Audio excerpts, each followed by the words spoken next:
Hey, good morning, everybody. Happy Tuesday. I'm Rita Hickman, body mind expert, shiatsu massage therapist, and I help women figure out their narcissistic and toxic relationships. Whether they've had it since, narcissists in their life since they were a child, whether they've been working on this for a while with therapy, whether it's brand new to them and they just discover that they're surrounded by self-absorbed people that will never give them a fair deal. Wherever you may be, whether you're trying to leave, whether you already left and dealing with a divorce, whether you want to start a new relationship and don't know how to start it, whether you're going back and healing your parent wounds because your parents are getting older and the dynamic is shifting, whatever it may be, if you've got a narcissist or a really toxic person in your life, you need some support to get through it, because you really can't do it on your own. And that's one of the reasons I do these live videos every day. I also have a coaching practice. I also have a small group coaching practice. I have a brick and mortar in-person practice where I work with people who are in the area, and I do programs out of my space. We have a lot of fun, retreats, workshops. It's pretty awesome. In fact, last night we had a Rewrite Your Life workshop. It was pretty cool. It was all about writing and rewriting your story. So anyways, today's topic is on how to save yourself from a narcissist. So, one of the biggest challenges of having narcissists in your life for a while is you develop an idea of learned helplessness, which is the fact that this is the way it's always going to be, nothing's going to change, I need to make it work, nobody else would want me anyways, I understand this is comfortable. There's all sorts of really, really important physical and emotional reasons why we're in relationships with narcissists. It's much more complex than, what everybody's, well, why don't you just leave? Why don't you just do this? Why don't you just do that? That's an overly simplistic explanation of all the things that are going on. And in fact, if something happens, if you find some way to march out the door, you're still going to have all the issues that got you into the relationship in the first place, and those need to be worked on. So, there's a whole thing going on when you are in a narcissist and toxic relationship. So, how do you save yourself? How do you look at the situation that you're in and say, this is lousy, this is terrible, I'm not happy, I'm stressed all the time, I'm starting to get sick, I've got immune disorders and digestive issues, and I can't get out of the job that I'm in, and when you recognize and look and say, you know what, this is not the life that I wanted to live, this is not who I wanted to be, that's when it's time to start saving yourself. That's when it's time to, put your feet in the ground and say, all right, it's time to grow. Now, you can save yourself with tons of support. In fact, a support system is highly important for saving yourself. But you can do it. It's absolutely possible. So when I work with women, I work on 5 main pillars that will help them literally save themselves. And they're based on Asian medicine, on the 5 elements of Asian medicine. And the first one, the most important one, the one you begin with, is a support system. Whether it's a really good therapist, shop around, find one you like. Don't find one that blames you. Don't find one that just agrees with everything that you say either. Find someone who's actually a healer. Find a couple good healers to put in your life. A coach is really important too. Start developing friendships that you've never developed before with people who are healthier, with people who have a better balanced perspective on life. It's super important, if you're going to save yourself, if it's time to change, that you start with getting a good support system. So the second thing that needs to be put into order is you need to start clearing your trauma. Now, there's tons of different ways to do this. Some people do it through energy work, hands-on energy work. Some people do it through big psychotherapy things like constellation workshops. Other people, as I said, work one-on-one with someone to clear their trauma. I, on the other hand, I use a wide variety of methods to keep clearing trauma. Like this morning, I was dealing with a feeling, an old feeling of abandonment came up. You know how strong those are. And that one came up. And so I sat with it, and I was able to work with it and clear it. I went back to the memory that was around it, or one of the memories that was around it, and I let myself be present with it. So clearing a trauma. Clearing a trauma is when something happened to you, especially if you were smaller, before your brain could really grasp what was going on. And it was unexpected. You felt you had no control, and you didn't have a way to process through it or reframe it. It was a situation where you had to take that emotion and you had to stuff it down into your body. So those memories and those emotions stick around, and they're triggered by incidents that happen in real time. They remind us of these incidents in the past, even if we've compartmentalized and forgotten them.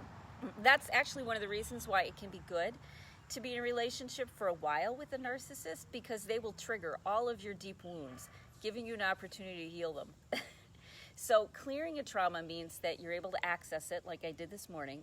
I remembered a very sad time in my life, and you let yourself feel all the things that you couldn't let yourself feel then. Now, the cool thing on the other side of clearing trauma is that you feel so much more peaceful about everything.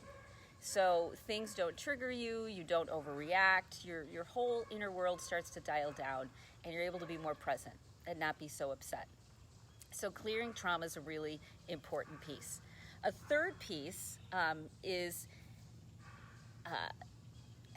physical choices that affect your mental and emotional health. So doing things, in body work we call it breaking the pain cycle. One of the things that you can do, and where you physically break the pain cycle. I've been telling people a little bit lately, because I've been running into a few women that have been struggling with this, is encouraging them to do something that's super physically relaxing. Native Americans used to do sweat lodges, and actually cultures around the world would do sweat lodges or saunas in order to physically open everything up. It's called hydrotherapy.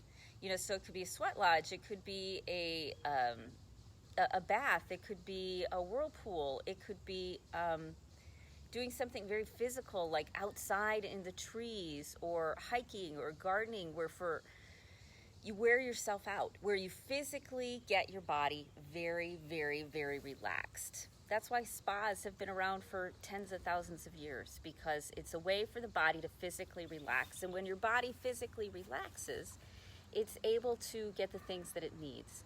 Other physical things that you can do is, different herbal supplements, different things that boost your dopamine, that boost your serotonin, that make you feel better. Exercise is better for, depression than money. All of those things. It's about doing physical things, very physical things that affect your mental and emotional health. Like the crazy connection between gut health and mental health. When your gut biome is off, and most of ours is, it makes you feel anxious and depressed. It's just the way that it is. It's our gut has so much intelligence in it from all those bacteria, and they've got an opinion, and they communicate that to the brain. And so when our digestion is off, even if we're not sure if it's off, if we don't have a good balance of bacteria that's functioning well, then we're going to have mental health issues, guaranteed. So it's about getting those sorts of physical things in place: fiber, water, activity, supplements, the vitamins that you need. I can't even tell you how getting on good vitamins really shifted how good my body feels.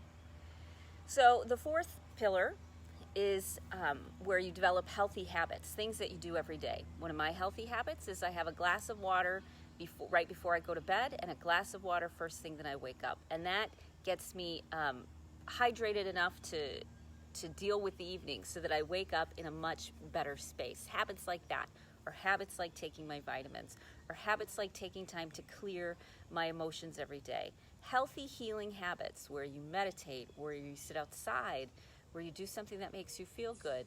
those habits will create a long-lasting effect because you do them every day, because they're just a normal part of your life. The fifth one is new ideas and dreaming.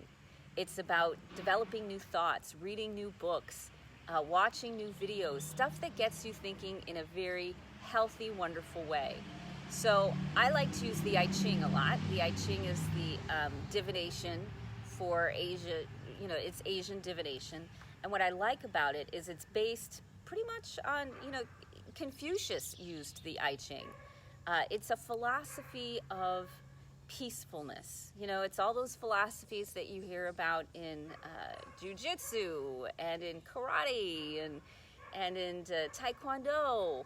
It's all of those philosophies about living a peaceful life. So that's, those are the thoughts that I follow. Those are the thoughts that fill my head. Other people pick different spiritual paths. Some people do stuff that's a little bit more new age. Some people follow the religion of their youth. Some people find something that works for them. But it is filling your head with positive new information so that you rewire your brain. And when you're ready, and when you cleared emotion, you're ready for a new idea. So when you work on these 5 pillars, when you work on these 5 things, they work together. And what happens is you start to get clear-headed and healthy, and you feel better, and your thinking changes, and your support system changes, and you evolve as a person. And when you evolve as a person, you have everything that you need to save yourself. Suddenly you're not afraid. Suddenly you've got the tools. Suddenly you feel good. Your body's behind you. It's not betraying you. Suddenly you're not reacting to everything. Suddenly you've got friends and family that help you in whatever you're doing. It's an evolution. So if you want to save yourself, it's not about some big jumping off of a cliff and pulling the chute, let's go, man. It has nothing to do with that. Although I spent a lot of my life doing that. Of course, close your eyes and jump off the cliff. It's much, much more effective to not do something super sudden like that, but instead to build a scaffolding, to build a foundation. And when you do, then it's very easy to save yourself, because the choices and the actions and the decisions that you make, they're all in alignment, and you've got the ability to follow through on them, okay? So if you want to save yourself, work on yourself. Get yourself feeling good. And it doesn't have to be hard. It doesn't have to be, drudgery and awfulness and misery. In fact, I think healing is one of the most fun things to do. Because if it's not fun, you're not going to do it, right? I learned a long time ago that if you don't make things fun, you're not going to do them. So if you're going to do this healing process, you have to not make it miserable. You have to reward yourself often. You have to do things that you enjoy. You have to notice how you're benefiting. You have to want to do this work. And if you want to do this work, don't make it hard. Make it easy and fun and interesting. Because otherwise you'll be like, you know what, it's much easier just to suck it up and deal with my issues than it is to change. Don't make it hard on yourself, okay? So that is how you save yourself. You work on those 5 pillars, and if you do that, I can guarantee that your life will change. I can guarantee it, okay? So if you feel stuck, if you're not quite sure how to put these things in motion, or you need some support, a couple different options. One, I've partnered with a narcissist book. Another author, let me know. I'll send you the link. All about narcissism, everything you wanted to know. Through them, I also do a small coaching group, which is really affordable. It's like $149. I didn't price it. I'm the expert. But we meet once a week, and you get 8 weeks of it. It's pretty cool. Or you can contact me, and we'll set up a strategy call. And in the strategy call, we'll look at what's going on, your finances, your time, your life, your challenges, your story, and we'll come up with a plan that you can follow, that you can say, okay, I've got a big picture now of where I'm going and how I'm going to get there. Sort of like the hero's journey. You've probably heard about that, where the hero hears the call and goes out and goes through trials and tribulations, like Lord of the Rings. You are on your own hero's journey. And we map that out, and we look at it, and we say, okay, this is where you're at, this is what's going on, this is what you can do to help yourself. These are the resources available, whether it's me or whether it's seeing, a psychologist. I've got referrals for that, whether it's energy work with somebody else, whether it's different authors that I love. whether it's different resources I use, herbs, whatever. We figure it out. We come up with the plan that helps you feel like you've got your control back, okay? So if you feel stuck, message me, and I'll send you the link to apply, okay? So I think that's it. I hope you have a great rest of your Tuesday, and I'll see you tomorrow morning. Bye.